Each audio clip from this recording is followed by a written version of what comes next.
Hallo Junge und willkommen zurück zu einem weiteren Video. Hello. Hey. Don't butcher my language like this. This is what you get for this kind of bullshit. Stop down, yeah? We're talking about the best region within Ascension, yeah? So speak normal, please. Okay. Hello everyone and welcome back to another episode of Challenger's Choice. This week, as you can tell, but as I'm joined by Zescht, we're going to be covering Challenger's DACH. So Zescht, let's get straight into those questions. Whereabouts would you rank DACH amongst the other Challenger leagues within EMEA as a whole? And by your reaction, I can tell it's already perhaps not as high as it used to be. It's difficult. So I, as a loyal German man, I'm gonna rate them in the midfield, frankly. Okay. It's just, at this point in time, it is, to me, first of all, I think it is kind of hard to predict Ascension and everything, because at the end of the day, who in their right mind has the time to watch 9 VCLs? Different discussion. I know, it's a different discussion. Exactly. Me neither. But overall, like, I feel like we have very nice highs, but super lows. Yeah. I feel like that's a pretty consistent theme amongst a lot of the Challenger leagues. I think people say that about Polaris as well. You've got a team like Apex, for example, which a lot of people would probably rate amongst a lot of VCT teams, if we're being brutally honest. And then you look at teams towards the bottom end who are being promoted through Beacon, who maybe, you know, are less deserving of a spot if we're you know, to put it fairly, I think it's fair to say. So yeah, I would sort of agree with you there. Having CGN now confirmed as being the first Ascension team in the whole of EMEA, is grinning there as well. It's just another sort of subtle reaction that I'm already getting before the questions popped. How do you assess their chances as what could be the sole representative of DACH as a region, you know, despite what happens in play-ins? I am an anti-CGN stan. Absolutely. Anti-CGN. I didn't want them to represent us in DACH. I didn't want it. I don't want it. And I tell you why, Hazza. It's very simple. So this is the kind of team, I think I call it by nowadays mini Navi, because they have a very intelligent coach, and I think a lot. I think very highly of him. I think that he played 1.6 professionally with the other German godfather named Gabi. The coach name is Capio, and I think he's a bit of a crazy scientist, you know, Albert Einstein kind of way, where, you know, he's inventing stuff that nobody sees, and that, you know, at the beginning, nobody's going to believe him, and everyone's thinking he's fucking crazy. But at one point, he has been proven right by winning season 1. He's now once more, at least in top 3, qualified for Ascension at a minimum, you know, like they don't even need to become first. Yeah. I don't like it because I'm too afraid to say that's, you know, okay, let me do it like this. They play double initiator, single brimstone on bind. They play weird double duels that they force themselves to play double duels pretty much everywhere. And I don't like it. I hate it. But they reinvent things, and I trust them because they have great fundamentals. At the end of the day, I would have preferred MOUZ. I would have preferred MOUZ. As we dive into playoffs for DACH with the Ascension pick already secured, for CGN it feels like a foregone conclusion. Although with play-ins riding on the line for MOUZ, there are still scores to be settled. They've unfortunately played second fiddle to the Cologne-based organisation across the stage, despite besting them in both of the regular season meetings. This is an exciting grudge match for MOUZ to prove their quality, not just at this level, but exemplify some tenacity in playoff stages to stoke the dying embers of their Ascension campaign.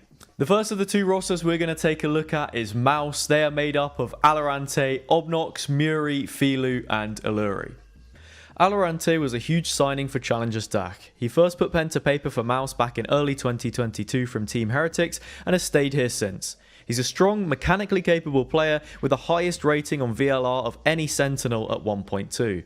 With him is Obnox, also relishing from a background of experience, having played both stages of VCT Challengers in EMEA last year on Big with their current coach. Illuri joined MOUZ from former DACH winners Focus as they set sail for Polaris, making his final appearance for the German org as a stand-in during Red Bull Homeground in the absence of Purpo. There they oversaw victory against Cloud9 in a record victory. As IGL for the team, he has a strong foundation working alongside the aforementioned Kundi, a fellow Finn. Filu had spells on some decent tier 2 teams before, such as UCAM, Kasei, and even a short stint with 10-star for G-Loot Clash, before departing on his big break at MOUZ. Unfortunately, the change hasn't been as meritable as he would have hoped, but still they've already placed higher than last split and will be gunning for gold. This would be his highest finish, above a second place in VRL Spain last year. Similarly to Filu, Muri has been a mainstay in tier 2 for the last few years, playing on both Wave and Desire, being a decent choice for the initiator. MOUZ finished the regular season in first and beat alternate attacks in straight sets 2-0 last week to put themselves in this upper bracket final. And their opponents in the upper bracket final, CGN, are made up of Elllement, Azuri, Benny, Shazion, and Vince. Elllement was selected as the MVP of last split and continues to back up his reputation with the highest ACS of any player in the league, still fighting within playoffs at 252. Benny has been with CGN before they were under the organisation and went by CE Calling. He has overseen the development of this team through integrating younger players and sticking to the philosophy shared between himself and Coach Sebe of how they want to play the game. Regardless of how you feel about their approach, you can't dispute the progress that they have been a collective part of. He is also a player who gets bored easily of one agent, so is constantly found to rotate on the flex role. One of the players to highlight most importantly coming into this match will definitely be Vince, a player who was promoted from the CGN Young Stars team with Starkey's departure. The organisation has been very vocal about the importance of developing youth talent and was disappointed at the failure to incorporate academy rosters in the path to pro. Similarly to a team such as Fnatic and VCT with their signing of Kamik, they've shown the value in paving a route to longevity in esports and supporting our future prospects. This will only be his 4th match for the full roster, which placed 2nd in the regular season behind MOUZ with a round differential of 50 between the two. Yeah, I think something people have said a lot as well is that MOUZ maybe had the best roster on paper coming into the league as a whole, so there was that expectation that they would do well. But then, yeah, there's also this theme that there are some seriously experimental comps taking place in DACH, which I think is, fairly interesting to take a look at. Like CGN, as you mentioned, I think before when I was speaking to Benny, they weren't able to beat Unicorns of Love. So going into Pearl, they decided, let's just play lineups and bring the Brim, bring the Viper, just sit back and throw the molly, in his words, was the win condition for them there. Yeah. So, of course, people have been critical of their playstyle in the past. Why is it then that with some of these ideas being a little more telegraphed, have people struggled to beat them so much? I know they've been dubbed Contact Gaming Nation in the past as well.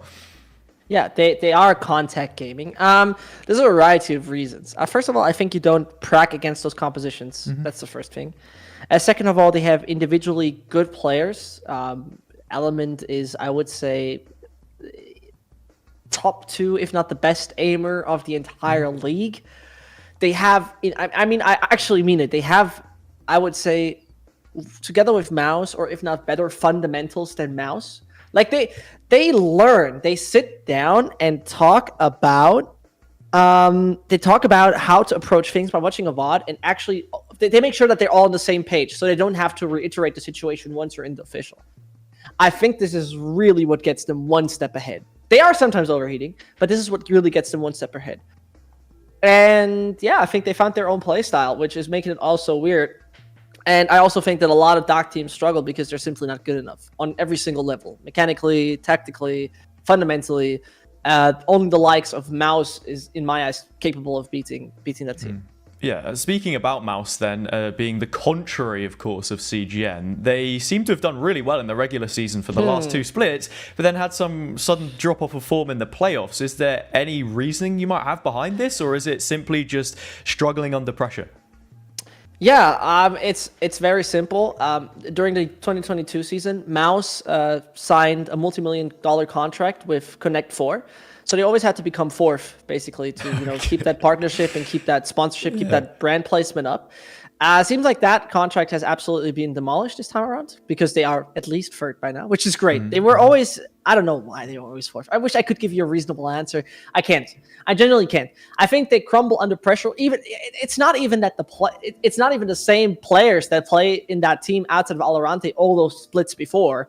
They are simply always crumbling under pressure. This time around, it seems to be better, which is great. I enjoy that. I think that's awesome. But to be very frank,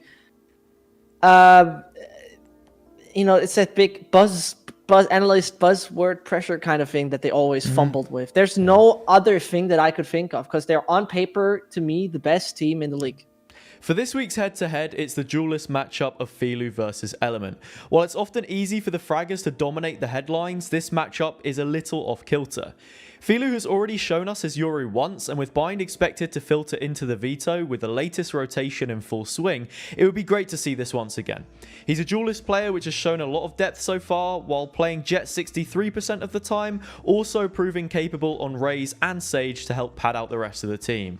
The previous split MVP Elllement has been a serious driving force behind CGN's success, bringing them a set duelist player where they previously had Benny juggling multiple roles. Because CGN are known for their experimental compositions, he has also played the same agents as Filu, with the trade-off of Yoru for Arena, a puzzling choice for many in her current state, but one which he has enjoyed success on, having 151 ADR across his 3 times played. Both players will be points of continuity in what otherwise will feel like a very fluctuating battle, certainly one to keep an eye on. Then looking at the rosters for both of these two teams, are there any names that really stand out specifically to you? We spoke a bit about MOUZ already being that strong roster, as a strong team with lots of potential. Who is it from not just them but CGN as well that we need to be paying the most attention to in this game? I mean, if we're paying basic, simple attention, it would obviously be Ellament. The man is an absolute machine. Got me blocked on Twitter. I don't know why, but sure, he's good. I can tell him that. Would love to watch the post-match tweets. Besides that point, I think the big plus point you got to give to this team is that they know how to enable young talents. They've recently got one of their former youngster players in their roster called Vince. Also, they have Shazion on their team, which was one of the choices at the beginning of the year that they put him in. And those are young, inexperienced players, which they still enable to become really good players. This is where I got them real big props to making that work. I think on the MOUZ side of things, everyone seems really good. This is the kind of thing. Like there's like, we're talking about players who played VCT. We're talking about players who won Ascension-esque before. We're talking about a coach who has coached VCT. Those kind of things are basically the recipe for success. Like an Obnox, for example, is one of the most solid smokers. VALORANT is an absolute headshot machine from start on. Filu, you don't want to play against him. Like, this goes on and on and on and on. There's no universe where once more I would say that CGN is going to win, because on paper, everything is better for MOUZ. Do you think that in many ways then it's less of a question of who shows up on the MOUZ side and who maybe underperforms slightly with a roster that good? I think, honestly, the thing is to win against CGN is that you need to understand them. You need to fully... I think Kundi and Iluri are smart enough to do that. You have to fully wrap your head around the way they play. Because they don't play conventional. They don't play normal. They don't play like everyone else does. And they're going to mess with you quite badly if you don't get a hang of how they play. And, I'm honest with you. When I do the watch parties, I'm not doing it like a VOD review. I cannot really particularly go too deep into detail to tell you what they do crazy, but they are crazy enough. And I think this is the kind of thing where you really got to sit down. I mean, they have a week time right now. Sit down and make sure that you have the right kind of preparation against this team, because this is why I call them kind of like Na'Vi. They will, at the end of the day, potentially even swap out an agent again and be crazy about it. And be like, we haven't played this before. We don't play this map really. Whatever. We're going to play it. All those things. I guess there is that surprise factor about it as well. Now the fact that CGN already have Ascension, it makes them almost a little bit more scary than they usually would be in terms of pulling out strange comps, because you have that little bit extra time, right, to just sort of fuck about, essentially, in terms of what you actually want to bring out. Both teams have a deep map pool. MOUZ have shown 6 different maps this split and CGN 7. MOUZ typically insta-ban Fracture, a map which CGN won 13-0 in the 3rd map of the semi-final against Ovation, so it's severely unlikely to appear. This should set CGN up to pick into Bind, a map which they previously faced on for a regular season epic, which spanned 30 rounds before MOUZ left eventual victors. Both teams played a double duelist composition on this map, something typically unheard of, with MOUZ utilising Filu's Yoru alongside Alorante on Raze playing without a Sentinel. The consistent pick between the two teams is Haven, appearing in 2 of their previous 3 matchups. This is a map which heavily favours MOUZ, having won dominantly in their last affair, which was a 13-2 drubbing. They remain undefeated on this map so far this split and have seriously strong side win percentages, utilising a strong macro game and playing heavily through the extremities on their attacking defaults. With this expected veto in mind, it continues to push the narrative that MOUZ are favourites. However, this has proven to be untrue several times before, and most notably in the knockout stages. Can they finally break the streak, or do CGN have further tricks up their sleeve? Looking at the maps that they would be picking into here, the one consistent factor that I have seen across all of the series they've played in Challengers so far has been Haven, always present in the veto. But then something else we need to speak about, and you mentioned already that MOUZ may be struggling in playoffs under pressure. It's also the fact that they've got to show a deeper map pool because it's best of threes instead of the best of twos, which we randomly get in DACH for the regular season. Yeah, we do get that very randomly. I think it is a fair point. Talking about the Haven, I think, if I remember correctly, the interview I've done with Benny, he himself said that he gives big props to how the way MOUZ plays it, because they're not playing it in a fashion that is predictable. Like he often said that, a breach is a very predictable agent because based off that one stun, you can roughly estimate where everyone else stands. It's not the case with MOUZ because they're one step ahead. Yeah, I mean, I wouldn't find it unlikely if we end up in Haven. I just hope we do not end up, which is, to be fair, unlikely, but we're not going to end up in Fracture because otherwise they might, if you talk about dangerous comps, they might whip out a triple duelist comp as they've done before. But to be honest, I would like to see them clash on Bind again because they played during the regular season. There was this overtime 16-14, disgusting game. I would like to see how the better composition of MOUZ, because they don't play the Yoru again. I think Filu was just mediocre on it. How that composition plays against CGN. With all of these ideas in mind then, would you be able to hazard any kind of a prediction as to who comes out of this one besting their opponent? Not necessarily going into the details so far as to say what the scoreline would be, but how you could potentially see this one shaping up. No, Hazza, I am going to give you direct predictions. Okay. I'm a firm MOUZ believer. I'm a little MOUZ myself, So I'm a firm quick MOUZ believer, and 100%, like 1,000,000%, I will bet my first sport on it. I have none, thankfully. Okay. I bet 2-0 MOUZ. I this time around it has to be a MOUZ victory. Otherwise, I don't know what to do. Done. Otherwise, the Earth is flat. Otherwise, the Earth is flat. Otherwise, everything was a hoax. Yeah. I mean, what was the point in Ascension if CGN just run the whole way through it and MOUZ, they have this crazy roster and then nothing happens, like tearing your hair out at what it is exactly that's going on? I personally believe, okay, here's my theory. DACH is not going to win Ascension for the following reason. I have a bad feeling that CGN is going to get stomped by the other best teams in Ascension. And MOUZ could potentially win the planes. But by the time they win planes, they're burned out. So they're not going to win Ascension. That's my theory. Okay. A little theory that I would like to send towards you, and this is one of the final questions that I have. In DACH, why are there so many red logos that look somewhat like a helmet? Like you've got the alternate attacks logo is red. It's got like a shield. You've got Ovation. You've got Angry Titans. MOUZ is like sort of the rough shape as well. Yeah. What's up with that? It's a very easy question. We Germans have no sense of humor and creativity. Okay. We basically imported all that creativity into automobile design, and that's it. Like, this is where we draw the line. Everything else is technical, and you don't have to be creative about it. And we Germans also don't understand any humor, and we're particularly not funny. So most of those orgs have a horrible social media game, like 99% of those. And that makes us so German about it. Honestly, have you ever seen a German org that has a good social media game? I didn't. I don't know one. I mean, I'm not too in touch with German social media, so I wouldn't necessarily know. There you go. That's why I called you and you're the expert, and that's why you've given us the analysis. I'm telling you there isn't, pretty much. Okay. Hardly. So I'm telling you, right here, right now, they all hired the same designer, that one guy who's doing it for everyone.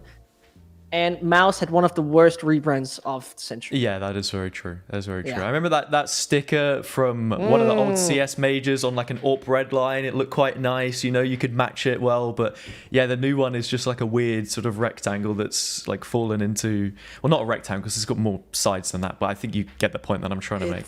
I'm absolutely understand. You know, the new MOUZ logo, if you would tell me that is a West London startup for a vegan milk made out of mice, Yeah. I would believe you. Well, mice milk. That's horrible. A vegan mice milk. Vegan. However okay. that works, that's not the point, but however it works. Yeah. Oh, Yeah. Well, anyway, thank you, Zescht, for joining me on the video. If there's any shout outs you'd like to make to your favorite vegan mice milk company or your favorite automobile company, then feel free to go ahead. As we always say in Germany, Prügel raus, Gaming House, Valorant, and that's all I have to say. Thank you very much. All right. My pleasure. Awesome. You heard it best from your favorite vegan mouse milk enthusiast. That is this episode of Challenger's Choice done. I hope you have all enjoyed it. Let me know in the comments below who you think is going to win between MOUZ and CGN, whether it's a repeat affair or if finally the balance is broken ahead of Ascension. In terms of my honourable mentions for the next week or so upcoming, I would say to keep your eyes on Challengers East. This week is the final round of the regular season games going into the beginning of next week, where they'll be moving into the qualifiers for the LAN finals that will be taking place later in the month. We also have Beacon Division 1 finals taking place from the 22nd of May. That will determine which teams are promoted or relegated from the bottom end of Polaris, moving into Challengers 2024. All of that being said and done, thank you so much for tuning in yet again to another episode. I hope you've all enjoyed it, and I'll catch you next time.